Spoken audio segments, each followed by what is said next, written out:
Welcome back to WRPL. It's the podcast where we talk about all the things we were watching, reading, playing, and listening to. My name's Ben. And I'm Steve. Happy 9/11, Steve.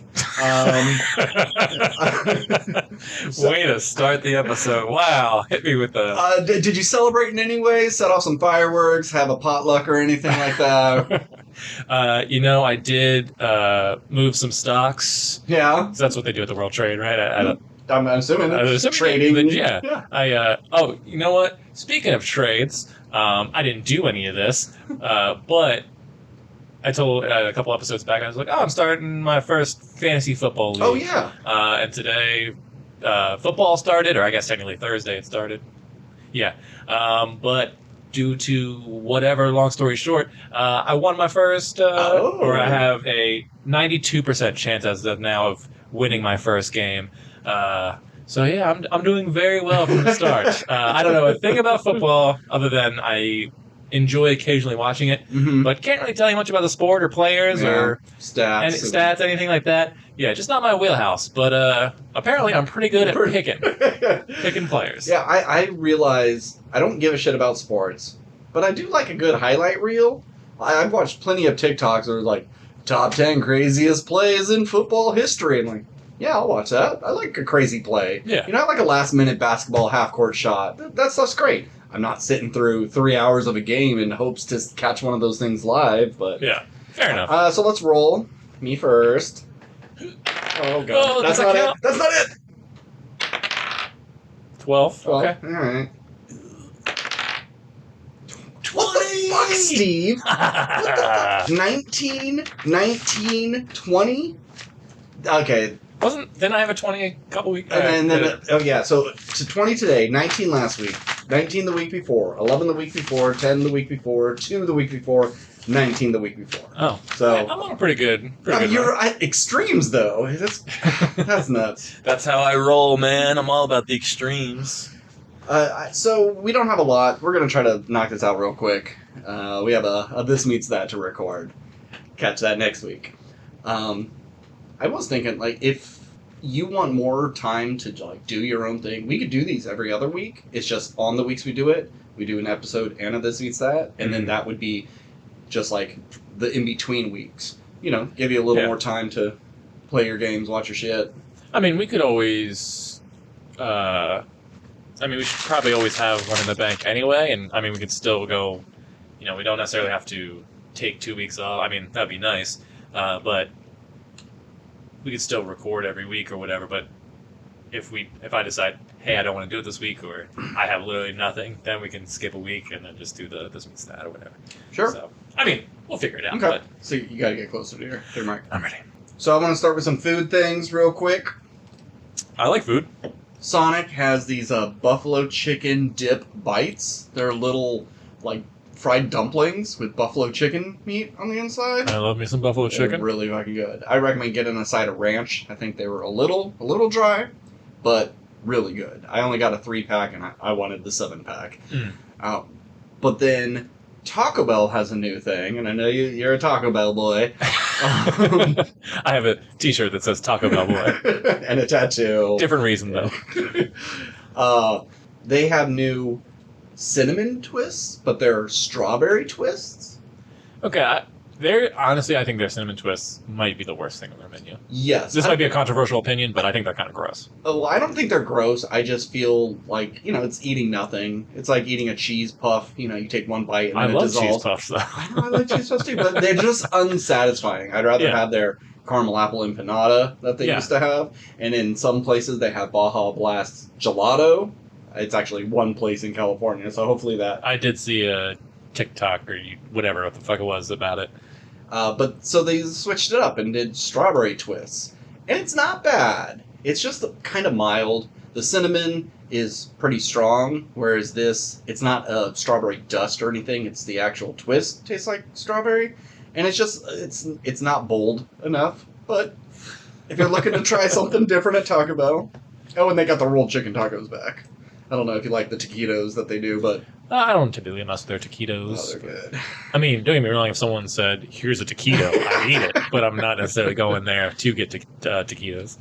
So our main topic today is One Piece Season 1, live action One Piece. Yeah, live action. For clarification. We talked about it a little bit last week, but now that we both have finished it, we could give, better thoughts on it, more extended thoughts. You only got one thing besides that. I got a couple of things, and and I didn't mention one last week. That was it. Jerry and Marge go large. It's Bryan Cranston.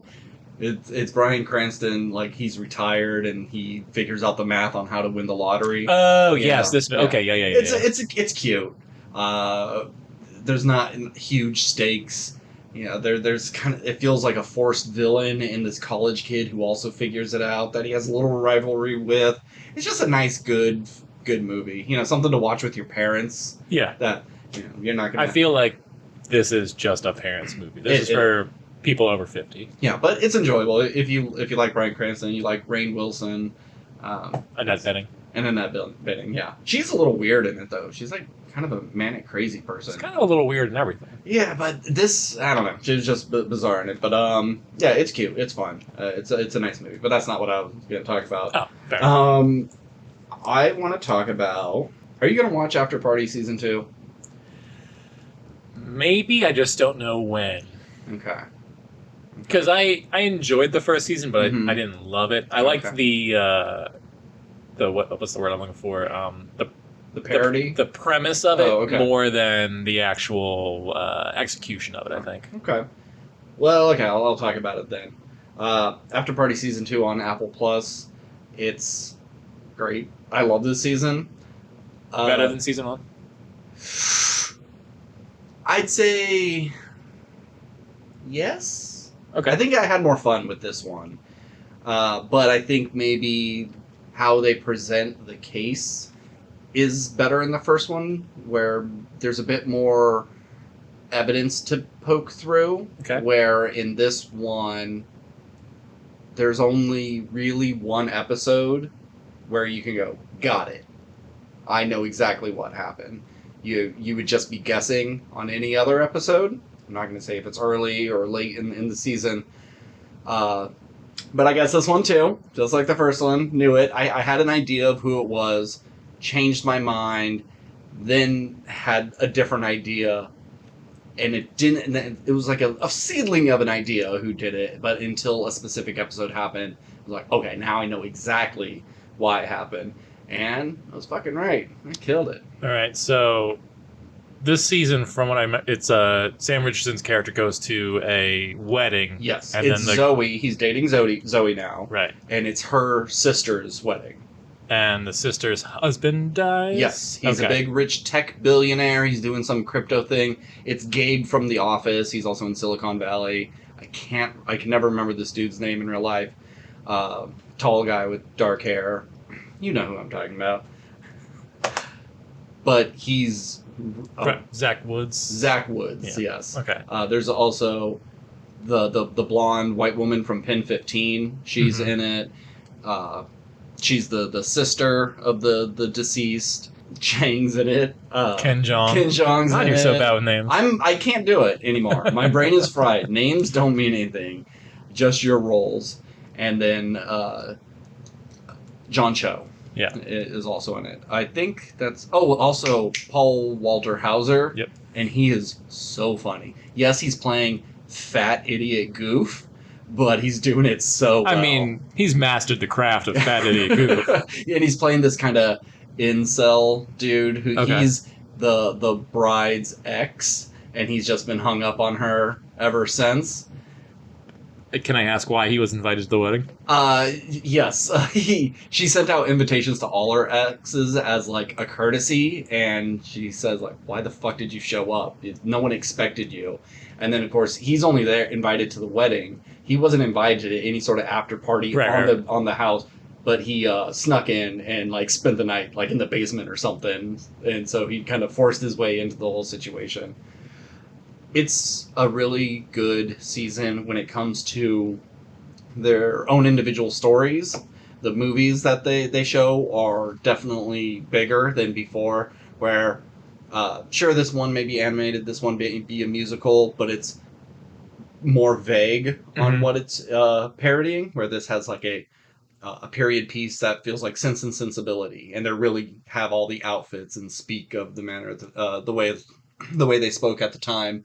There's a hard nosed detective noir story. There's kind of an Ocean's 11 heist scam artist story, and my favorite one was like a Wes Anderson one, and it's perfect. It's such like his style is so easily to I parody. was just gonna say I've seen so many good, especially the SNL one, Yeah, where it just feels like for someone who's so unique, like only Wes Anderson makes Wes Anderson movies. Yeah. But it's interesting that it seems like he's the easiest director to copy. Yeah. I don't know what I'm trying to say with that. I just think it's interesting. It's interesting. You know? And there's a Hitchcock episode. It's great. It's such a fun show. I'm so glad to have Apple Plus. They're just killing it. It seems like anything that I turn on ends up being good. Like I just had the second last episode of Foundation on a couple nights ago. It's like movie quality effects and huge end of the world sort of disasters. It's just so fucking entertaining. It is just one of the best shows. And uh, Apple has the money of any of the studios, like them and Amazon. They could throw whatever money they can because they got it all. And it's just everything's great on Apple. Yeah, it's interesting to see Netflix seems to be buying up all these recognizable properties, and especially in the anime department, and then Mm-hmm. just giving them good money, but maybe not as much as they need to. Mm-hmm. Where Amazon has all the money and will buy Lord of the Rings and just here's $500 million for the first season or whatever the fuck. Yeah. And then that show tanks, but then One Piece is apparently a huge hit. Yeah. I don't know. It's just proof that money doesn't necessarily equal Sure. a better show. Yeah. But we'll talk about that later. But speaking of Apple Plus, I'm jumping to a different thing. The Monarch trailer. What do you think about that? Cool. Yeah, I'm excited for it. I hope they can maintain that level of monster action. Mm-hmm. I'm just kind of confused. Like John Goodman was in Kong Skull Island, right? Correct. And Monarch existed before I he think went to that island, and he was part of it. if I remember correctly, they were the first. Like that was the Monarch's first expedition or something like Okay. that. Like that was the very beginning of the Monarch team, kind of thing. It's just from what we've seen, it seems, And then it grew from there into the super organization that it is. I don't feel like you could bring John Goodman back because either like he started Monarch or helped start it and then died and didn't get to see where it goes. Maybe he survives. Wait, doesn't he get eaten? If I remember correctly from the trailer, he's in one shot and it seems like a video footage of is it? Okay. Yeah, like look, I'm here on Skull Okay, Island maybe in that's what it is. 1950 whatever year it was. Okay. So yeah, maybe. And then you got the Russells.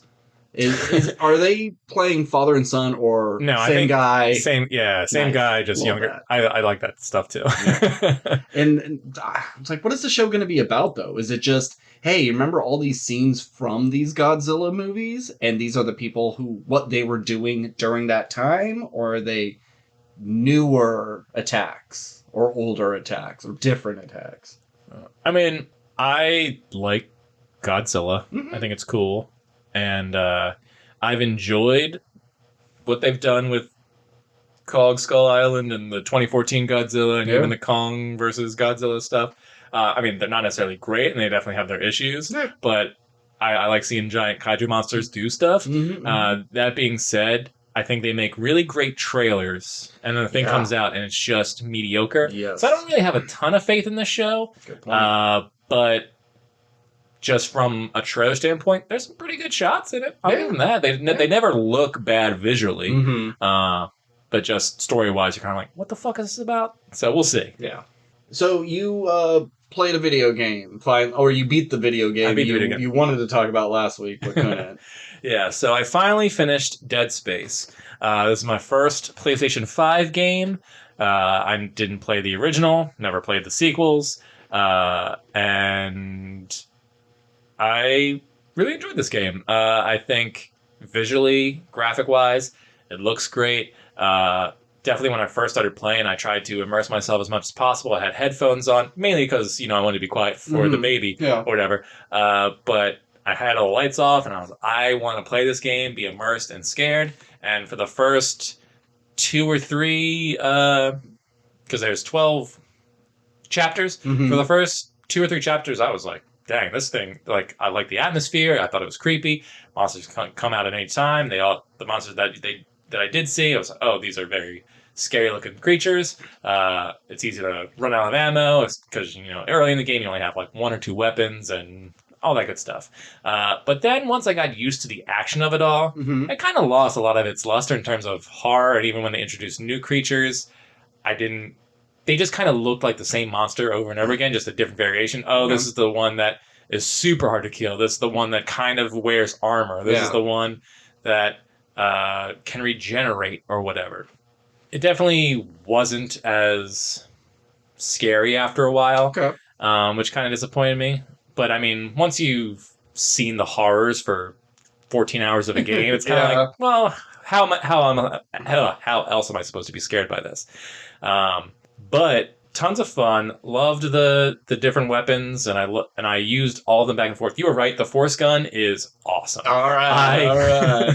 I tried not using the force gun for a while because I was like, oh, it's too powerful or whatever. I don't want to waste all my things. But at a certain point, pretty much you're just fighting a bunch of dudes at the same time. So you have to use the force gun. And it's awesome. It's so great to just eviscerate a thing instantly. I pretty much stopped using the cutter. Oh yeah, in the back half. Yeah. I always use, because you never short really on flamethrower. I would always weaken them with a flamethrower and then switch over to the pulse rifle. And then when that ran out of ammo, I would switch to the buzzsaw ricochet weapon or whatever. So I use the cutter as last resort, or I wasted or used up too much of my ammo, and then crowd work. You just go in there with a force gun. Yeah. And if there's the big hulking tank thing that kind of charges at you, I'll pull out the special beam cannon or whatever the fuck it's called. So weaponry, super fun. Action, intense. Visuals and aesthetic, fantastic. Story, I got kind of confused. Yeah, I don't love the lore of Dead Space. I understand that there's a cult, and they discovered this thing called the Marker, and this Marker is part of a hive mind or something, or is a relic of this alien planet, but the Marker that they made was replicated by the humans, I think, and the cultists wanted to put send the Marker to Earth to turn everyone into necromorphs to a reason. Yeah, I really didn't quite get it. Higher enlightenment because you want to rip your body apart. I don't know. I think that is the weakest part of this, the whole game. And then spoilers for the end of the game. Yep. Here we go. Yep. The twist of his, I couldn't remember if it's his wife or his girlfriend. It's his wife. Yeah. Nicole, and she's kind of helping him throughout the game. But it was just the Marker. She was dead. It was just a Marker making him believe she was alive by using another woman, and that woman believed her partner, co-worker, whoever was him. So it was 2 people. It was the Marker tricking them to do what it wanted to. It wasn't like some big... because Nicole was always kind of talking kind of weird, and you're like, okay, this chick is like part of it or something. But did you predict that she was dead?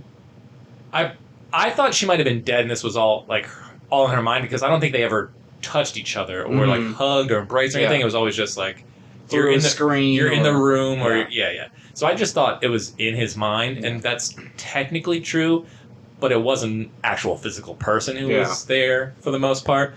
That storyline I could have done without, but I get you want to make it creepy and twists and stuff. Did you find the secret in the chapter names? Now I don't know if it translated over to the remake, but in the original Dead Space 1, there is a hidden there's a little secret in the chapter names to tell you the ending, but it's pretty much all the first letters of the chapter names. Gus Fring is back. Well, pretty much. It says Nicole is dead. Oh, really? Yeah. That's cool. I didn't notice it. Why would you notice something like that? But I don't know if they added more chapters and it fucks that up. Or if it's the same thing. I don't know. But yeah. Little sneaky little thing. That's cool. But then you get to the end, and he gets on the ship, and he's heading back to wherever, and... he takes off his helmet and it's like, oh, I guess mission accomplished or whatever. Mm-hmm. And then he looks over and then zombie wife attacks. And it just seems it's that's one of my biggest pet peeves in horror movies is we defeated the monster at the end or we beat the spirit or whatever, we're all okay, and then here's the thing. One last jump scare. Yep. Or doesn't matter if it makes sense or not. Nope. Or here's the thing. Could there be a sequel? Yeah. It should have just ended with him going off into space, and then at best you just see like a shadowy figure or a claw come back. Like maybe something's in the ship. Anything. Yeah. I mean, I wouldn't have loved that either. But what about him sitting in a chair? He puts his hand on the armrest, and then her hand comes over and puts it on it, and like, oh, he's still a little bit crazy. He still keeps picturing her there, even though she's not. Yeah. Something simple. Yeah. I don't know. Or he turns in, there's a velociraptor, and he goes, Alan. Yeah. I just wish. Just like the Marvel movies can't let a serious moment be without doing a joke, let horror movies it's okay if they end happy. Yeah. Or they end horrible. Yeah. Just let it lie. No, because test marketing shows that if you scare them and everybody is like screaming or laughing as the credits roll, they'll walk out and go, that was a good movie, regardless if it is or not. Yeah, but all in all, I'd be interested to play 2 and 3 if they get remakes. And I highly recommend this to horror fans and action fans, PlayStation fans. I had a good time. I'm glad I played it. And now I'm playing Baldur's Gate. Prepare for a review of that in, 6 months when I get through all 200 hours of it. Yeah. The guy at work, he said he's put over 40 hours and he's still in like the first chapter or the first... There's 3 acts. He's in the first act. So like, that's nuts. Yeah. And I'm seeing the craziest stuff of like people turning into bears and fucking and just like the weirdest stuff. Yeah, it's great that you can do something. It's like pretty that. Impressive the amount of stuff you can do. Yeah. I've only played for a few hours, but I am so far really into it. It looks beautiful. There's just so many little menu icons. I feel like I'm just not going to understand it. I'm not smart enough to handle that much like inventory and abilities. Yeah. So far, I'm pretty much picking up everything, and I haven't run out of inventory space. Okay. I don't know if there is a limit. Because, in D&D, there's the bag of holding, and it holds like so much crap. Or what. Yeah. But it is when you have to... That's my biggest pet peeve in video games is inventory management. I don't want to do it. Even in Dead Space, where there's such a small inventory, I'm still kind of like, I don't want to fucking move all this shit around. I was putting stuff into my storage just like, in case I need it, but I never did. Yeah. Like stasis stasis recharges or oxygen tank recharges. Never used it once. Yeah, the oxygen was always like, hey, you want to be able to hold your breath better? I'm like, no, I want my gun to be better. Yeah. It was always something else. If I was in an area that was out of oxygen, there was somewhere to get oxygen. Yeah. If I was about to go into a fight that I needed a bunch of stasis, there was stasis stations around. So I never needed those things. Yeah. You'd have to be very bad at the game to really need those things. So I was just constantly selling them and storing them. Anyway, but Baldur's Gate, after 4 hours, super cool. Yeah. Well, we're on episode 91. You think you'll have it done by episode 100? We'll see. Yeah, all right. And isn't that crazy? We're approaching episode 100. Look at us sticking to things. Yeah. And our follower count is exactly the same as when we started. So, high five to us. Consistency. Anything else with Dead Space? No, but speaking of horror, I have one question for you. You're wearing an Elvira shirt. Yeah, sure I am. Horror icon. Mm-hmm. She was before my time. Yeah. What's her deal? Is she just popular because she's a big boobied goth lady? That's what got the attention. Because, she was just a host of, like, I'm Tales not from sure the Crypt type show, right? It was more not Tales from the Crypt, but just like, hey, we're watching Plan 9 from Outer Space. She was more like a Joe Bob Briggs type character. I don't even okay. If you don't know Elvira that well, you probably don't know Joe Bob Briggs. But she was more of just like a host of movie show, and then she got her own movie, and she's just kind of been this character in other forms. She doesn't have as many movies as like Cheech and Chong or even Pee Wee Herman. Oh, so there's multiple Elvira movies? I think there's 2. I think there's only 2, and then like a bunch of specials and things she shows up as Elvira in different things. Apologies. Is she still alive? Yeah. Oh, okay. Yeah, she's not in. I mean, she's old. She's in her probably early 70s now, but she still looks great. She's a natural redhead, if you didn't know. I did not know that. And recently she came out as at least gay, or I mean, at least bi, but she's like married to a woman now, and it's like she kept it hidden for many years, and it's just like, well, there's that Elvira and her best gal pal, always hanging around. Well, they've been roommates a long time. They should get a man. Sappho and her friend, or whatever that yeah. But I recommend the Elvira, Mistress of the Dark movie. It's pretty funny. She has pretty good comedic timing on things. And yes, there is a lot of jokes of, look, she's got big boobs, but they're pretty good. The 80s were such a great time. So, Steve, last week I gave you homework. Did you do your homework? You don't even remember, do you? What was my homework again? 5 Denzel movies that I needed to watch. Yeah. Oh, you were serious about that? That's what I thought. Anywho. Give me 12 seconds. No. Save it for next week. All right. No, I'll make a note right now. Yeah. I'll give you an extension on your homework. My baby ate my homework. So, real quick, the new release of the week was My Big Fat Greek Wedding 3 and Nun 2. So, I saw Nun 2. Shocker. It's not good. I give it a D+. It's pretty standard when it comes to horror. People are liking this more than 1. It's been a while since I saw 1, and 1's not good. But I think I like part 1 better. But this does have its moments. Of course, a lot of those good moments are in the trailers. So, like the magazine scene. Yeah. I think it's a pretty effective scene, but you know what's coming. The mold on the wall, it's like the nun is there, she turns away, comes back, and it's the mold, and like that's pretty effective. I think they're good with keeping the nun in the shadow, and you just see like a little hand reach around a door, or the white of her face or her habit kind of like slowly brighten, and so you don't think there's something there, and it slowly comes in. They do a good job of using that look to be super spooky. But like with so many things, there's just no rules for ghosts. There's rules for all monsters, but there's no rules for ghosts. Or demons, or poltergeists, or anything like that. So, like, the nun is trying to get these eyes because she was a fallen angel, and she wants her power back, and if she gets these old eyeballs, she'll get all the power. Eyeballs that a person has? Yeah, a person had. It was like a martyr who got stabbed in the eyes, and they were cut out. And she's either going after the eyeless ones, ancestors, or the people who stabbed her eyes out, going after their ancestors. It's all stupid. It doesn't matter because it doesn't line up very well with all the Conjuring movie stuff either. So when she gets the eyes there, it gives her all the power. But if our good nun has the eyes, she could use that against the nun. It's almost like if I have kryptonite, I can stop Superman. If Superman grabs kryptonite, he becomes even stronger. Like, that doesn't make any sense.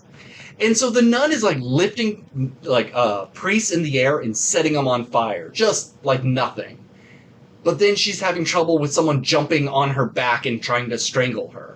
The nun can walk in and with telekinesis blast you against the wall, but then all you have to do is hold up a rosary and say, like, leave this man's body in the name of Christ, and she freezes and starts screaming. And it's like, what? you seem like you're all powerful, but the most simple things can stop you. It's really just do whatever. Whatever is the most effective for the scene. And even if you contradict yourself in the next scene, it doesn't matter. People are just here for the spookiness, and Conjuring's known for their ghosts just throwing people across the room. But yeah, it's not very good. You didn't miss out on anything. I didn't think I was. You know what? I would really like to attempt you and I to do a faith-based horror film or something that would be good. Not saying that we're good writers, but Yeah. I am fascinated by religion. You and I are not religious people. You hate religion in a lot of ways. Yeah. And I don't, because I find religion super interesting. But I think that's because I'm a fan of fantasy, and so because they're all fantasy, I'm like, I like the Lord, I like their gods. Sure. And I think obviously like something like the Bible constantly contradicts itself, but you could do a really interesting like fallen angel horror movie and like probably find rules within the Bible that would give you something to work with. Not necessarily the Bible, but my point is, I think fantasy and magic and like paladins and shit are all cool. Like, why can't you have a horror movie that is, here's a group of exorcists going after this fallen demon that'll bring about the apocalypse or whatever, but then just like have it make sense and have rules and all that stuff? Or is it just like... You would think we'd have something like that by now, but we don't, because your source material is not 100% accurate in any sort of way. But is it the source material, or is it the people making it? Because there's something like Dogma, which obviously is a comedy, but that very much has very clear rules and as to character motivations and how God could have been fallible, but ultimately at the end, spoilers for Dogma, I guess, God didn't become fallible, but just all the interesting character, like the voice of God and all, like, there's so much cool shit in Dogma. Like, outside of the comedy of it all, I mean, they were fighting a shit monster at one point. Yeah. But Dogma's really a well thought out movie that is there to mock the church, but also is kind of like, look at all this cool shit that's kind of in it, in my opinion. With how many demon ghost stories that are out there, there's got to be people who've done the extensive research, and the fact that everything is so vague and doesn't have any rules tells me that information's not there, and that's why they just make up whatever. Because they'll pick one thing, one story, one angel, one artifact, and they'll base everything off of that. But they'll have like some historical stuff, and then it may be some like you take the historical quote unquote facts of it, and then you just have a character and go like, but this is all wrong. The author lied the whole time. The real story is this. And then you just make up whatever you want. Fair enough. You know what did it right? Midnight Mass. Oh, yeah. Because you took a vampire character, but then you never really quite... I mean, it was clear it's a vampire, shooting blood, all that kind of stuff. But it could also theoretically have been like a fallen angel, and how they incorporated, like, here's direct lines from the Bible that describes this fucking thing. Yeah. And this fucking thing is a vampire. But I don't know. I just think that's a good way to blend religion, give it rules, have it scary, and tell an interesting story. Everybody, check out Midnight Mass. Midnight Mass is fucking awesome. Yeah, isn't there a trailer out for his like the Fall of the House of Usher is his next thing? If there is a trailer, I haven't seen it, but I look forward to it because Flanagan makes good shit. Yeah. Did you watch his Midnight Club show on Netflix? No. Okay, I forgot about Midnight Club. Yeah. I heard Midnight Club's not great, but that's more geared towards kids or young adults, right? Yeah. So I don't really count that. And it got canceled, so no big deal. Yeah. So let's get to our main topic, One Piece. The Netflix's One Piece. The live-action adaptation of the long-running manga/TV show, One Piece. So now that you've watched all 8 episodes, which I thought there was 10, got to episode 8, and it was interesting because it was wrapping up. And I'm like, this feels like it's wrapping up. I thought I had more to go. See, I always look to see how many episodes of this show is I before usually do too. And I think just read it wrong, remembered it wrong. But now that you got to add 6 more episodes in, how do you feel about it now? You weren't too hot on it last week. What about now? I'd say I stand by everything I said for the first 2 episodes. Well, everything I said last week, I stand by. And then I got to episode 3 and 4, and I still stand by that. Okay. The first half of the season, I don't think is good. Okay. I didn't like a lot of it, and I thought it just seemed... It still seems cheap all the way through for the most part, but I think it seemed less cheap in the back half. Yep. Because... Bigger sets. Yeah.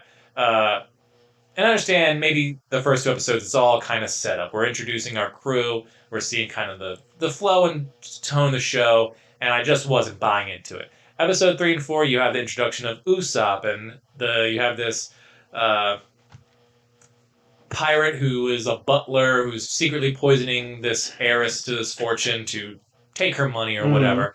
And I hated these 2 episodes. I found them this kind of plot of, I'll slowly poison this person. I've seen it a million times. I don't care for it anymore. The moment there's like, you can't eat the fish. Here's your blue goop. You're like, okay, I know what this is all about. And then you have this Freddy Cougar pirate who was so fucking frustrating. Super Speed Freddy. Super Speed Freddy, yeah.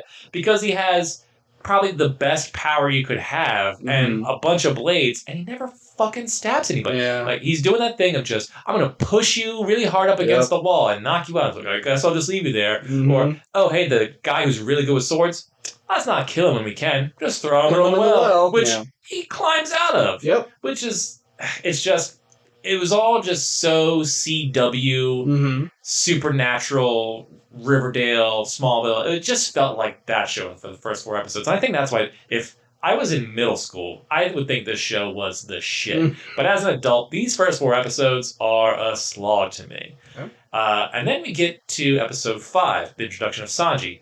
From here, I had a good time with the show. Yeah. I thought the Sanji stuff was great. It reminded me a lot of Taron Egerton. No, not Taron. No. Yeah. The guy from Kingsman. Taron Egerton. Yeah, okay. I don't know. Who's bad with names now, Steve? Well, I said Egerton, it made me think of the guy from Warrior. Joel Edgerton. Yeah, and the names are fucking me up. Anyway. I thought he sounded very much like Eggsy. Anyway, but you get all these characters' backstories, and I think his is by far the best. Yeah. I just love, I think, fatherly characters who are strangers who don't know each other, and, finding out, I gave you all the food and I just ate my own legs to keep it. Like, all that stuff was like really dark and great. Yep. I thought that was really cool, and just their bond, because you thought like they hate each other's guts. And they I did not like that chef at the beginning. Yeah. When he was just like saying you can't be a chef here because you're too fancy. And we don't do fancy shit. I'm like, wow, what a real piece of shit. But then he was just kind of, go ahead, sorry. Yeah, like after seeing what they've all gone through, I'm surprised he still treated them that way. You would think they would have had a little bit more of a bond of what they've gone through, but it's like, no, he's still big. Yeah. I mean, I could have seen them being cool in the beginning, and then as he got older, he was still sticking around the restaurant, and he's being a dick to go, hey, get the fuck out of here. Yeah. Go explore. If you didn't want to say, I need you to leave because you needed to go find your own path, and he was just trying to push him away, I guess that would make sense. I don't think that was very clear, but that's the vibe. That's the story I came up with for myself. He was just trying to push him away, because men can't speak to each other or whatever. Don't show emotion. Don't be vulnerable. The only emotion you can show is anger. But anyway, so the Sanji stuff, the restaurant set was gorgeous. Yeah. Back to the mansion of the Usopp stuff. They were in the same hallway every fucking scene. Yeah. But you had the big dining room, you had the big kitchen, you had the old spooky room. Yeah, but anytime someone was in transition of that's TV. Xena did that. Star Trek did that. You just reuse it. You switch some pictures around. You shoot. No, it was just they didn't move anything. It was just the same hallway. This place is a maze. Well, I think you've just been in the same hallway for maybe 40 scenes. Anyway, but the restaurant, the Baratier or whatever it was called. Yeah, I don't know how to pronounce it because it's just it's pirate with B. And then they pronounce it different, okay. But that set was gorgeous, beautiful. I loved it. I liked the look of their ship. Anyway, so the back half, the sets were way better. The villains were more interesting. Sanji's backstory I loved. The makeup on the fish people, not necessarily great, but I thought that it worked for the show. Very good, especially I thought Arlong looked great. I think one of his henchmen looked kind of two of his henchmen look goofy. Okay, the one that Usopp blows up. Yeah, I love that makeup. I hate that. That's a fish person. That works. Whereas the main one with the nose, I hate that fucking nose. It's so ugly. I like the hands. I like the fins. Everything looked good, but that nose was so bleh. Oh no, the nose didn't bother me. But anyway, it's interesting to see. It's clear where a lot of this money went, and where it went, I think, looks good. Yeah. It's where it didn't go. The stretchy powers. The stretchy powers I didn't hate, but definitely weren't. When he reflected that cannonball, that looked kind of bad. Yeah, some of the effects for. I mean, stretchy powers are always kind of hard to do. Yeah.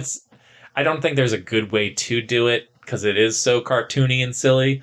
I'd be interested to see if that Fantastic Four movie ever comes out, if it'll be the first time it looks good or if it's good. Yeah, this is what we expected. It's, Fantastic Four 2005 all over again.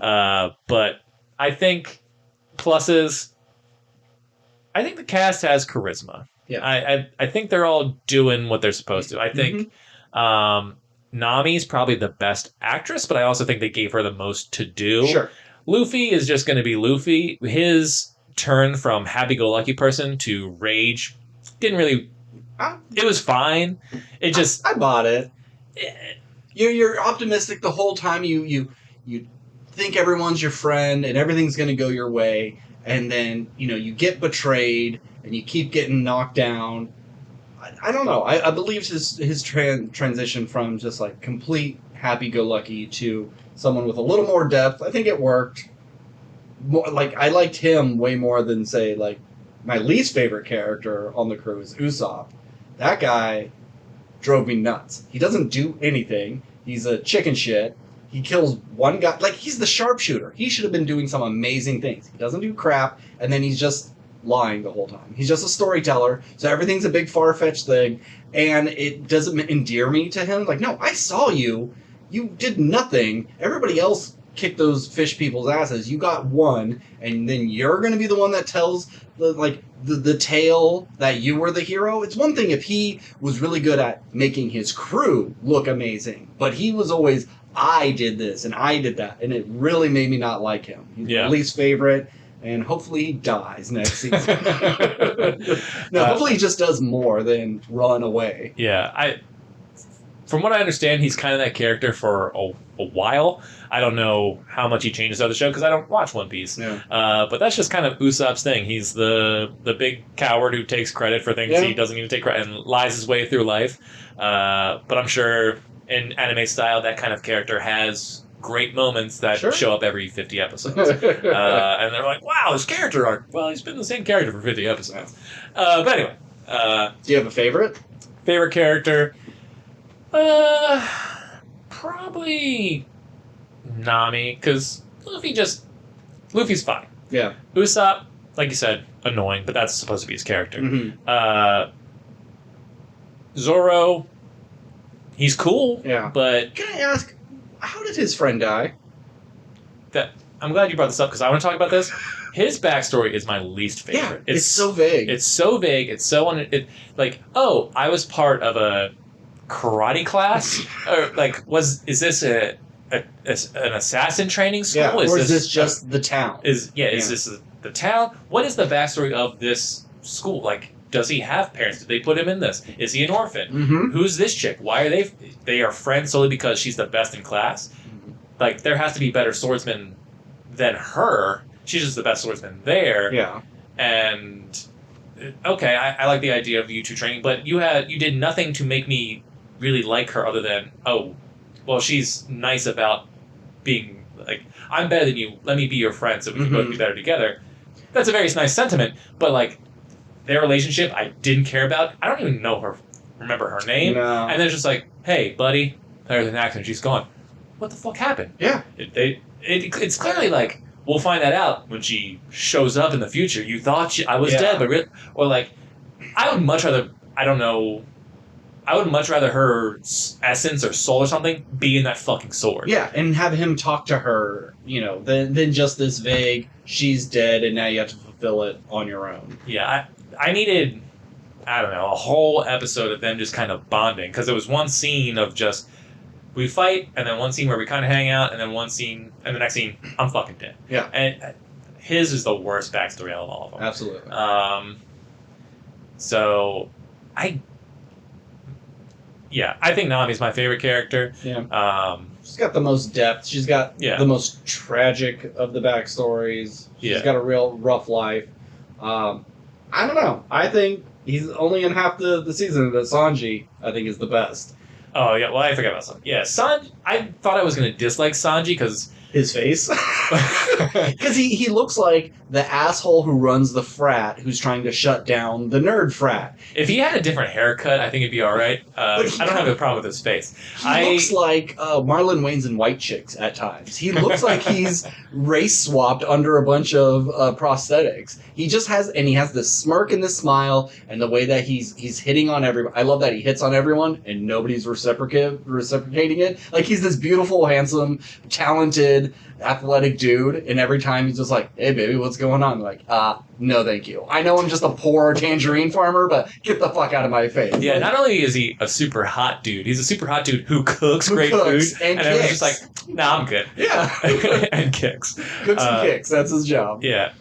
Sanji's fun. He just looks like the guy he's probably my betrayed. Yeah, he's probably my second favorite. I think, the thing that puts him under Nami is just because he hits on people. Like, even though he's not really gross about it, when they say no, he's like, all right, cool. Yeah. But it's just... He's always shooting his shot and willing to walk away. Sometimes that's kind of annoying. I don't know. I like charming characters who can, go after ladies when they're successful at it and stuff. Mm-hmm.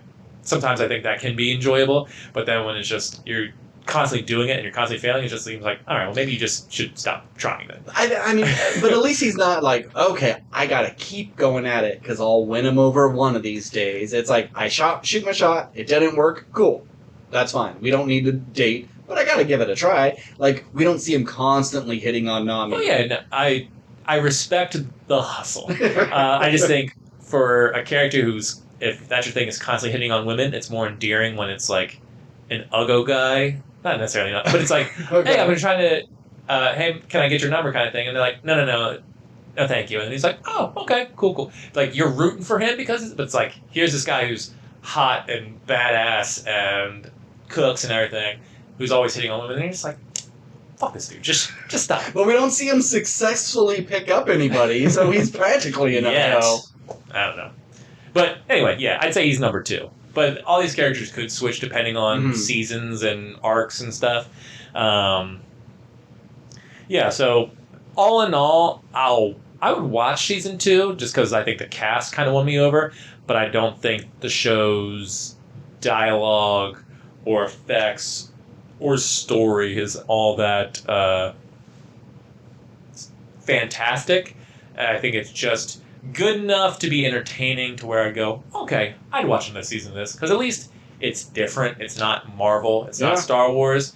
And based on, its material, I don't know what they could do or how they're going to do certain things. Or if they're not even going to try. It seems like they do everything. With 1,000 episodes, they had to have hit any possible combination of storylines. It's the Japanese Simpsons at this point. One Piece did it. No, just some fun facts for you here. Okay. Over 1,000 episodes of television currently. The first season of this live-action show, I looked at it.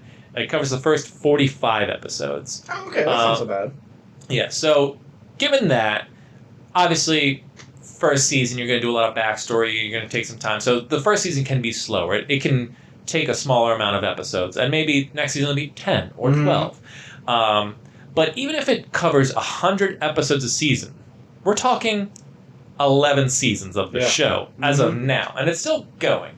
So that's never going to happen. No. So this show is either going to have to cut off at some point where the show is and just go, well, this is where they find the One Piece instead. Yeah. Or they make up their own shit and go, this is how we're going to end it. So they're either going to Game of Thrones the ending, or they're going to, and that's not saying it's going to be bad, it's just going to be, well, the books aren't done, so this is how it is. Yeah. Or it's going to go, okay, well, we're going to take it to this arc, and then we're just going to cut it off there. Because it could be popular enough to go 10 seasons. It could be shameless, but it's also going to be super expensive. Yeah. And it's also going to be, wildly weird and out there, and so I just don't know if it can sustain. This seems like the kind of show that's popular now, but because it's popular now, just like anything, once it gets popular, it's gonna have haters. That's gonna seep into the culture, and it's gonna be like, oh, it's not as good as it used to be, and this is gonna be The Walking Dead. Okay. And so I don't have faith in the longevity of the show, but in terms of did I have a good time by the end? Sure. I can see it doing 3 seasons. Next one, we have fun adventures. Maybe we get another crew member. Because I guess there's like a weird sentient backpack and then a man with guns for hands. I'm like, okay, I think we have our crew. I don't think we need, since we're not going to be able to do every little fucking thing, we don't need every little character. So this is our crew. Season 2, you do a bunch of fun. You're getting information little by little. They're learning of different islands where they can get more information to get to the, what's it called, the main line? The Grand Line. Grand Line. And you just have fun adventures, and you have your main villain. And then you have your Season 3, you're actually on the Grand Line, you get to the One Piece, and it's going to be nothing. It will be like, he opens up a treasure chest, and there's nothing there. And the whole thing will be, the One Piece was the friends you made along the way. You know, it's going to be one of those that what was his name? Goldbeard? Gold Roger. Gold Roger. He knew he was just trolling with everyone. He didn't really have anything. He just was a big storyteller, or he lost it and it's at the bottom of the ocean for no one to ever get. And he know who could get it? Somebody with stretchy arms. Oh, maybe some fish people. You know, and it's just one of those things of, I am just going to fuck with the Marines and say, it's out there, go nuts. And then he started off this age. And there is actually nothing for them to get. And the king of the pirates is going to be whoever, Luffy, is able to, like, break the wheel, as they say. So it's like, pirates were these evil, cutthroat people. He's a different type of pirate. He sets the standards now. People respect him so much. He's the king of the pirates, and the One Piece is just this idea and not an actual thing. So, as the show was going on, well, let me look into this and stuff, because I wanted to know about the One Piece, and I wondered how close they are to getting it. Mm-hmm. Has there been an announcement that, you know, that's... the manga's been going since 1997. Are they close to finding the One Piece? And all the information I got was essentially they're not really any closer to finding it than they were 26 years ago. But it could be something where they're just, it's foggy, they come across a shore and then go, holy shit, we're here. Yeah. And it can come out of nowhere. But also in my research it says, based on rumors or whatever, and I don't know how accurate this is, but it looks like it could end within the next 5 to 6 years. Mm-hmm. And I mean, the guy's been writing it for 26 years. Like, he's probably in his 50s, maybe 60s. Who knows? He should probably end it soon. It feels like something like he had this great idea, and like, I'll figure it out. Whatever it is, how we get there, we'll do it. But I just have a million stories I want to tell first. And then, like, I don't know where I'm going with this. I need to wrap it up. Spin your wheels. Come on, and they met another friend. He has said that it's not going to be the journey was the treasure. He has come out and said the One Piece, it is a physical thing. It's a huge Gatling gun for him to murder all the other pirates. It's just an atomic bomb. Yeah, it's the Infinity Gauntlet. It's a lightsaber. You know, that'd be fun. So there is a physical thing, apparently, according to the creator of One Piece, because he realizes, I think he recognizes, that'd be kind of lame after all this time. Yeah. I'm just like, yeah, it was a good time while it lasted kind of thing. You've all been guessing that for 26 years. Yeah. It's not going to be that. But now he's going, shit, I said it was a thing. I got to come up with a real good thing. I mean, he might have come up with it. Maybe. From the get-go. But that being said, it's crazy that this has been going on this long, and they're still on the Grand Line, or still searching islands or whatever. Just going along, fighting whatever rando group of pirates. And, like, this is a whole conversation for people who are into the show and can explain the lore, because that's not you and I. Because I have so many questions about this show from what I have seen on YouTube, because now One Piece videos are popping up now that I've looked it up on YouTube and stuff. I'm like, we went from here to here. how, why, what's the point? Who fucking cares? But anywho, if there's any One Piece super fans out there who can give us some spoilers or something. Talk to me about it. All right, well, I don't really have much else to say except I really enjoyed it. I thought it was a good time, and I will watch a season 2 when it comes. Would you give it a B? I generally don't rank TV shows, but I would say, yeah, good solid B. Yeah. I'd give it a C+. Okay.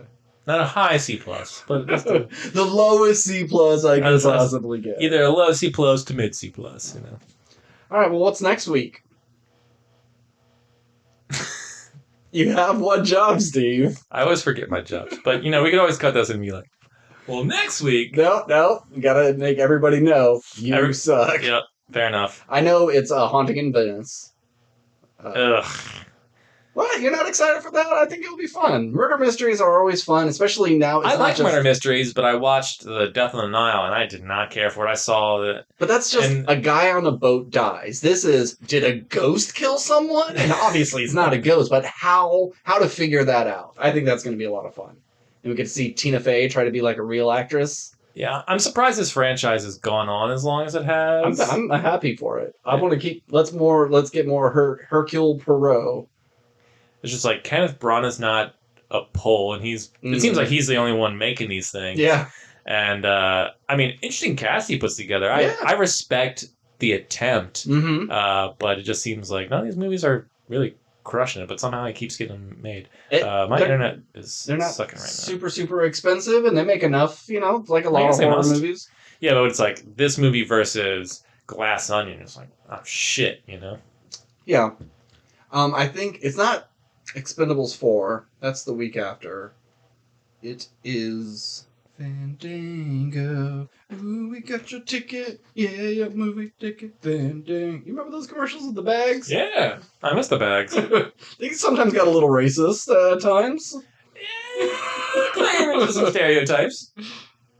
Wow, your basement internet sucks.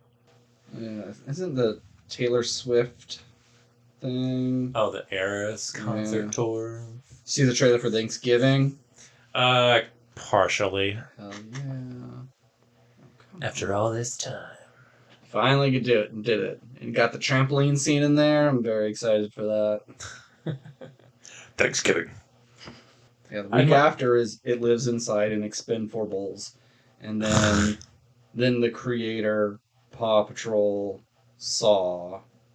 The only thing you've listed on that I have any interest in seeing is the creator. We have Satanic Hispanics. That's There's Batman Day is in 6 days. Like Christopher Nolan's trilogy is going to be back in theaters. Cool. Rain Man's back in theaters. Rain Man? Rain Man. Oh, yeah. wow. What the fuck? Is it really? I saw that once, but I remember liking Rain Man. Yeah, Rain Man's good. Except, Tom Cruise is a huge piece of shit in that. I guess it's just Haunting in Venice? Haunting in Venice. All right. At least that's all what is showing up now. I didn't see Murder on the Orient Express, but I'll see. Sounds good. All right, so you watch Murder on the Orient Express. I need to watch Death on the Nile because I didn't watch that one. Okay. And then we'll both watch it, and then we'll talk about the trilogy of the mustache trilogy, the stupid mustache trilogy. Okay, well, if you want to get in contact with us, we are at WRPLpodcast@gmail.com. We're on Instagram, TikTok, and Twitter, also known as X. Hit us up with all your concerns. No, wait. Hit us up with your questions, comments, and concerns. There you go. I believe in you. Are you excited for the Hercule Poirot movie, or did you like One Piece? I don't know. The Poirology? Yeah. No, hit us up with One Piece information. Give us spoilers. Tell us what happens. Yeah, I don't care. Episode 700. Okay, pick an episode number, and I'll pick one. And then if someone who knows this shit, tell us what kind of weird fucking stuff happens in it. I'll do 369. Tell me what happens in episode 369. I'll do 867. No, actually, I take it back. In honor of 9/11, what happens in episode 911? All right, so as always, I'm Ben. And I'm Steve. And keep consuming. 2 9/11 jokes in there.